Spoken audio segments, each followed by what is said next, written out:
This presentation is one of a series dealing with cargo operations on board an oil tanker. Here we continue to deal with the basics of pumping cargo, begun in Pumping Cargo Part 1. The vessel is discharging her cargo of crude oil, and the levels in the tanks are now getting low. Throughout the discharge, we have been observing the maximum pressure allowed at the manifold of 10.5 kilograms per square centimetre. As in Pumping Cargo Part 1, we will not discuss crude oil washing, just the handling of the pumps. All three pumps are running at approximately 1,125 revolutions, giving us the stipulated maximum pressure at the manifold. Your job is to maintain the maximum pressure at the manifold as long as possible. During the discharge, the pump room should be inspected at least once every hour. Make sure no personnel enters the pump room without the knowledge of the responsible officer. Always be on your guard against accidental overboard discharge, for example through sea chest valves. We are pumping oil with specific gravity of approximately 0.9. Divide the difference between the readings of pressure and suction sides by 0.9 and multiply by 10. The head is 122 meters. Checking the HQ curve.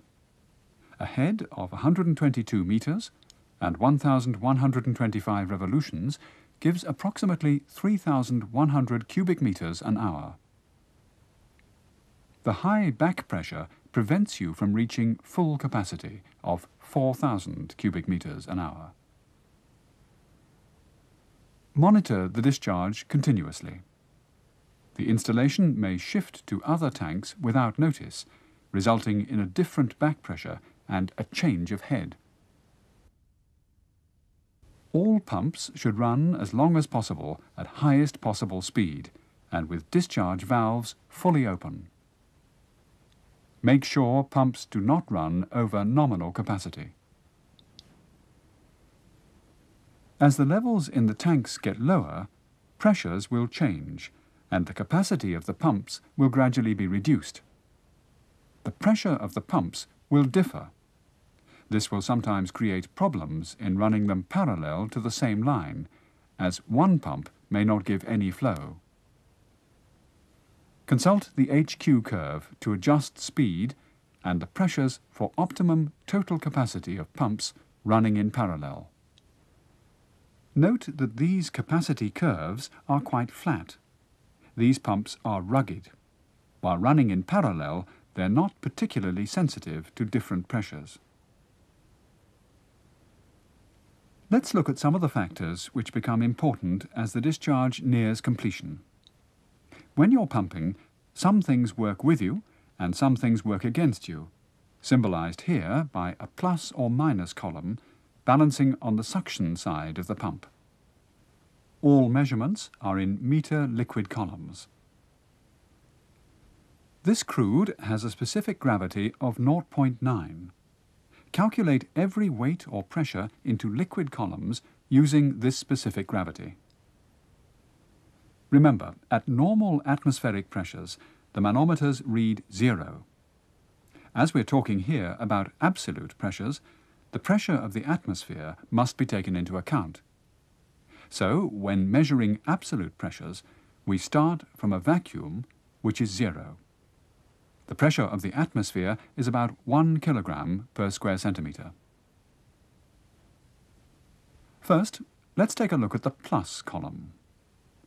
There is, of course, the column of oil standing above the pump, and there is another 11-metre liquid column due to the pressure of the atmosphere. The inert gas pressure adds another 1.8 metres, but let's forget this for a moment. This is the minus column. Let's see what's working against you. There are losses from friction. When you pump liquid through pipes and valves, the turbulence of the liquid causes friction and loss of pressure. The pressure drop is measured in kilograms per square centimetre and converted to a metre liquid column. Net positive suction head required, or NPSH required, is the lowest head that must be maintained at the inlet of a centrifugal pump. This is the head required to avoid cavitation. Below this head, at the impeller's inlet, the eye, the pressure can drop low enough for the liquid to vaporize. If this happens, the gas formed will prevent liquid from passing. Small bubbles grow, and when they meet the higher pressure in the periphery of the pump, they collapse. This is cavitation and must be avoided, as the capacity of the pump will be reduced and it can easily be permanently damaged. You can easily hear when a pump cavitates. It sounds like you're pumping gravel. Net positive suction head required is dependent on the velocity of the liquid and the speed of the pump. The last minus is the vapour pressure. If you lower the pressure below atmospheric pressure, any liquid will boil or transform into gas. The absolute pressure at which this occurs is the vapour pressure. Here is a container filled with normal crude. At normal pressure, gas is trapped inside the volume of oil in the form of liquid. If we lower the pressure below atmospheric pressure, the lighter fractions of the crude begin to gas off. When the manometer shows minus 0.4, our sample of crude will gas off completely. Vapour pressure is therefore 0.6. Convert the vapour pressure into a liquid column. You should avoid operating pumps at such a low pressure where oil gases off. If you don't, they will cavitate, lose capacity and be permanently damaged. Note that the suction lines are not flush with the tank floor. Pumps and the discharge lines in our vessel are mounted more than 2 meters above the bottoms of the tanks. At the end of the discharge, a lift of approximately 2 meters must be taken into account and added to the minus column. This is what happens if the pumps are left unattended at full speed with the discharge valves fully open as the tanks are discharged. The plus column is reduced as the level of oil is sinking in the tank. The column from the air pressure is of course the same. The difference between the positive and the negative columns is reduced. When the heights of the two columns are the same, the pump will give you problems and soon lose suction. You will have some problems pumping the volume of cargo left in the tank to shore. In our example, the two columns just happen to be equal at the level of the discharge line. This is pure coincidence and has nothing to do with the lift mentioned earlier. Obviously, the trick is to reduce the size of the negative column. You can't do much about the vapour pressure. Most of the time you don't even know its value, but you should be aware of the problem. Let's concentrate on the parts we can manipulate. Friction is lowered when the flow of liquid is reduced. Net positive suction head required is also related to the flow and the speed of the pump. A lower speed results in a lower NPSH required.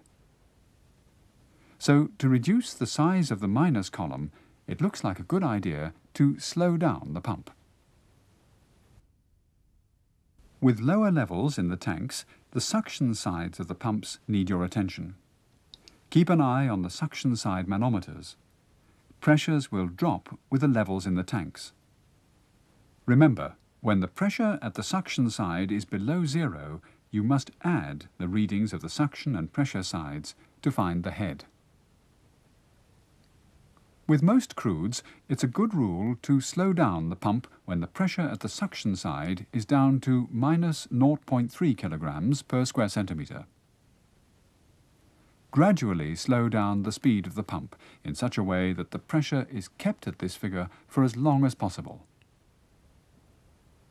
When the pumps reach their lowest operating speed, in this case 800 revolutions per minute, you must reduce the flow by throttling the discharge valves. In the end, it is the air pressure doing the job for you. By throttling the pump, you can also overcome the lift. You still have another positive factor left helping you, the inert gas pressure.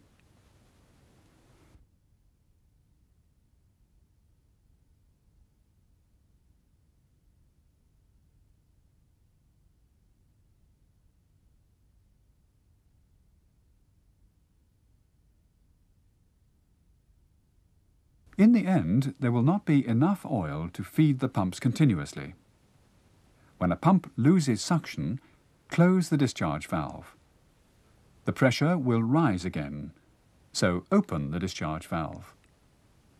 The pressure will fall again, and you have to repeat the same procedure over and over again until the tank is empty. By skillfully maneuvering the speed of the pumps and the discharge valves, you will be able to manually prime out almost all cargo from the tanks.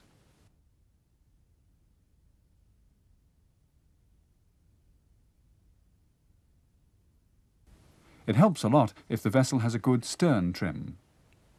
The pumps are lowered and the oil will flow easier across the tank floor to the suction bells. In practice, it's difficult to manually prime out more than one pump at a time. That's why most tankers have automatic priming systems. In this system, vacuum pumps create the underpressure the cargo pumps cannot build up. When the system is started, the level of liquid in the drop separators is sensed. When the level is too low, a pressure transmitter signals the discharge valve to close and the vacuum valve to open. Liquid is drawn up in the separators and the pump is fed with liquid. So the pressure starts to build up at the discharge valve. When the separator is filled, a signal is sent to the vacuum valve to close and the discharge valve to open. The pump starts to work in a priming cycle. The pump fills and empties regularly. Watch the priming cycle. The tank is empty when the pressure at the pressure side of the pump remains at zero and the discharge valve doesn't open anymore. Close the valve to the tank and stop the pump. The tank is now almost empty, but still not dry enough. There is still some oil slowly making its way to the aft part of the tank. You're now going to strip the last remaining cargo out of the tanks using the eductor. To be able to use the eductor, you must have a sufficient volume of cargo left in the slop tanks. These are kept as the last tanks to be discharged. While you're priming or stripping the tanks, you should draw the cargo the shortest and simplest way possible to reduce the possibility of gas leaking from empty tanks. Close all the main valves separating the different lines. Here, the closed master valves are marked with crossed circles. To prime the center tanks, use the main suctions in the center line of the tanks. When you strip the tanks, use the lower suctions. A slight list can be an advantage, as the lower suctions are not in the center line. Check their positions.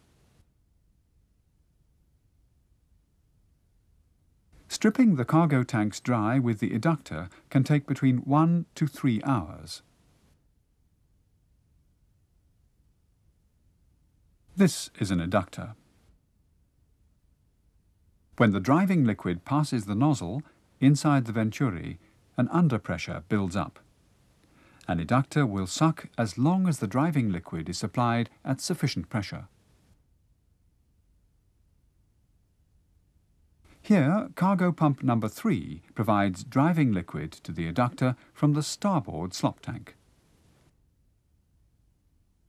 You are stripping cargo tank 1 with the eductor. The level of oil in the port slop tank will rise, but when the ullage is less than 10 metres, the cargo is recirculated back to the starboard slop tank through the U-pipe by gravity. As long as an eductor draws any liquid, the manometer at the suction side will show a slight underpressure. When there is no more liquid, the pressure will stay at 0. Remember, close the valve before shifting the stripping to another tank or when stopping the eductor.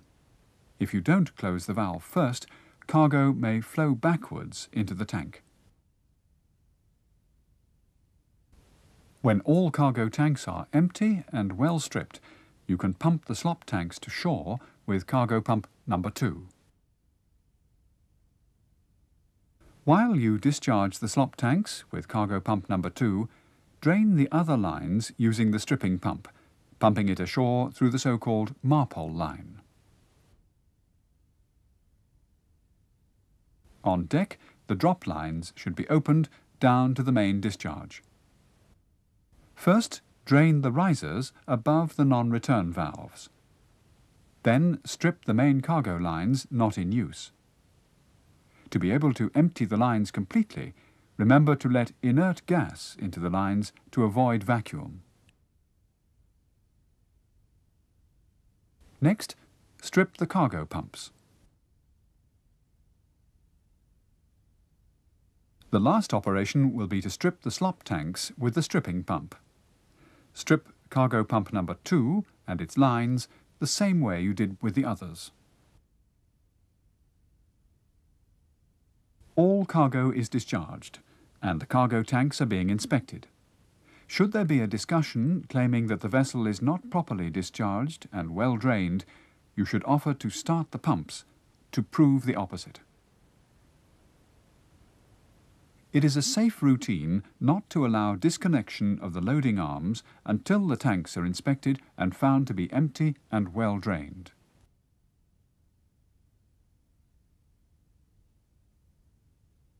Let's conclude this program by showing an operation you may be required to perform, that is, taking on ballast using the cargo pumps. As our vessel has segregated tanks, the ballast system is separate from the cargo system, so using the cargo pumps would only arise in an emergency. But in a ship with no segregated ballast, you always have to be able to take in ballast with the cargo pumps. This operation is risky. Cargo leaks causing pollution can occur. There is a risk of pollution, and so you have to be extremely careful to prevent oil from leaking to the sea when ballast and cargo systems are connected to each other. To prevent oil spills, you must use a special start-up technique. You must create and secure at all times a lower pressure in your vessel's piping system compared to the pressure at the sea chest. So water flows to the pump as soon as the last sea valve is opened. There are 2 sea valves, both manually operated gate valves. These 2 valves have been pressure tested before arrival as a part of the normal routine. You know they are tight. Here you're going to ballast cargo tank number 4 with cargo pump number 1. When you start the pump, you have to be a bit brutal. As you know, we don't normally start a pump with valves closed at the suction side. But this is what you have to do when ballasting with a cargo pump, to be sure you get a low enough pressure in the suction line. You may even crack open the discharge valve just a little bit to ensure immediate flow through the pump. The man operating the sea valves is instructed to open only the inner one. He should then be standing by to open the last valve at a given and agreed signal when the pump is running okay. He's also instructed not to fully open the valve at once. If the pump should trip, he must close the valve as fast as possible. The man in the pump room is standing by, and you're now starting cargo pump number 1. Everything seems to be normal, and you're speeding up the pump. The pressure at the discharge side rises, and the pressure at the suction side drops below zero as expected. Reaching 800 revolutions, the manometer at the suction side shows minus 0.3 kilograms per square centimetre, and you decide to open the C-valve. As soon as the C-valve is opened, the pressure at the pump changes immediately when the water flows through the pump. You're now adjusting the speed and regulating the back pressure and the head by manoeuvring the discharge valve. In our vessel, the speed of the pumps will be approximately 1,000 revolutions while ballasting. There is no point running a pump at full speed if you can reach a high capacity running the pump slower. Remember, this way you will save fuel and money. In this case, you're adjusting the speed and the pressures to get a head of 86 meters. Discharge side shows 9.3 kilograms per square centimetre, and the suction side 0.4 kilograms per square centimetre. You are pumping seawater with a specific gravity of 1.025. From the HQ curves, you can see you are pumping approximately 3,700 cubic meters an hour. Be careful to obtain a suitable head while pumping ballast. Possibly more pumps have been damaged during ballasting than during discharge. This is because it is so easy to run the pump in overcapacity with too small a back pressure and head, with the discharge valve wide open. If you know the principles and run the pumps of your vessel with skill and care, you will save a lot of money discharging and ballasting, and you will, of course, save yourself a lot of trouble. May we wish you good pumping. The topics raised here will require some thought and discussion to ensure full understanding of the principles and how they relate to your vessel. Rerun this tape and cargo pumping number 1, if necessary, and discuss with others on board.